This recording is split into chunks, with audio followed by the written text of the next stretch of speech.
बात उस समय की है जब मर्यादा पुरुषोत्तम श्री राम और रावण में युद्ध चल रहा था। एक समय आया जब श्री राम को लगा कि उनके द्वारा अमोघ शक्तियों के उपयोग करने पर भी रावण परास्त नहीं हो रहा है। तब उन्होंने विचार किया कि इतनी क्षमता रावण में नहीं है कि उनकी शक्ति के सामने वह इतने समय तक टिक सके।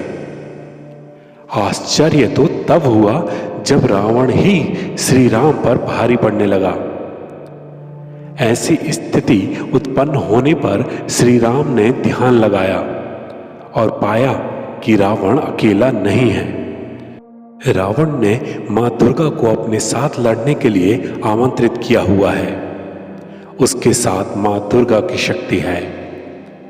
श्री राम समझ गए कि जब तक मां दुर्गा रावण के साथ है तब तक उसे हराया नहीं जा सकता। रावण को हराने के लिए मां दुर्गा को अपनी ओर करना ही होगा। श्री राम ने निश्चय किया कि अब कुछ भी हो, मां दुर्गा को प्रसन्न करने के बाद ही आगे की लड़ाई लड़ी जाएगी। मां दुर्गा को प्रसन्न करने के लिए उन्होंने मां दुर्गा की पूजन के साथ साथ उन्हें 108 नील कमल के फूल चढ़ाने का संकल्प लिया। जैसे कि सभी को ज्ञात था कि श्री राम के प्रत्येक कार्य में पवन सुत हनुमान ही साथ होते हैं, अतः उन्हें ही पूरे 108 नील कमल लाने का कार्य सौंपा गया। संपूर्ण पूजन की व्यवस्था की गई। श्री राम अपने संकल्प को पूरा करने के लिए मां दुर्गा की मूर्ति के सामने बैठ गए। प्रत्येक जाप के बाद श्री राम के द्वारा मां दुर्गा को एक नील कमल फूल चढ़ाना था। हनुमान जी द्वारा पूरे 108 कमल के फूल श्री राम के समीप रख दिए गए। चूंकि पूजन एकांत में की जानी थी, अतः मां दुर्गा के सामने बैठे श्री राम को एकांत प्रदान किया गया और सभी लोग पूजन स्थान से बाहर चले गए। श्री राम के द्वारा पूजन प्रारंभ की गई। समय बीतता जा रहा था, जाप चलता जा रहा था और प्रत्येक जाप के बाद श्री राम उस जाप को पूर्ण करने के लिए एक कमल का फूल मां दुर्गा को अर्पित करते जा रहे थे। 8 दिन बीत चुके थे।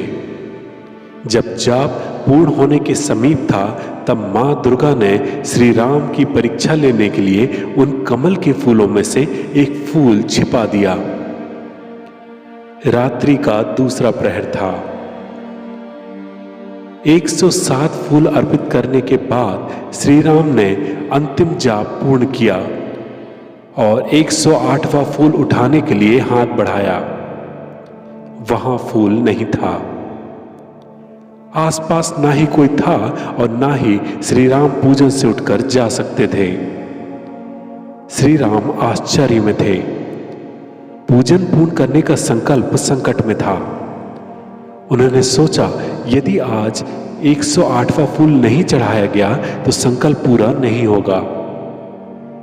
यदि संकल्प पूरा नहीं हुआ तो मां दुर्गा प्रसन्न नहीं होंगी, और यदि मां दुर्गा प्रसन्न होकर मेरी ओर नहीं आती है तो रावण से सीता को कैसे मुक्त कराऊंगा। सीता के विछोह के विचार मात्र से श्री राम की आंखें भर आईं।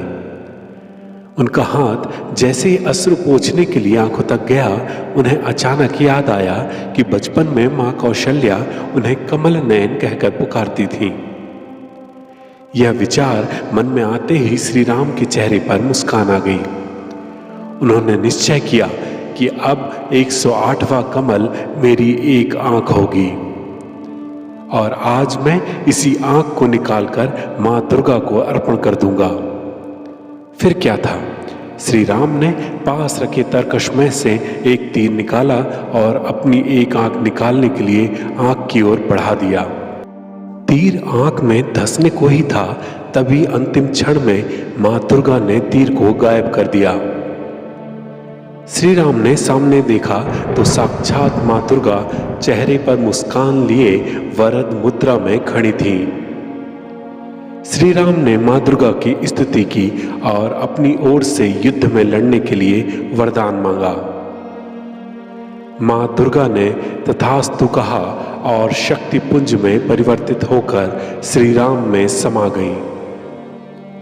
श्री राम ने पुनः रावण से युद्ध किया और रावण का अंत कर दिया। श्री राम द्वारा शक्ति पूजन का प्रसंग महाकवि निराला जी की कविता पर आधारित है।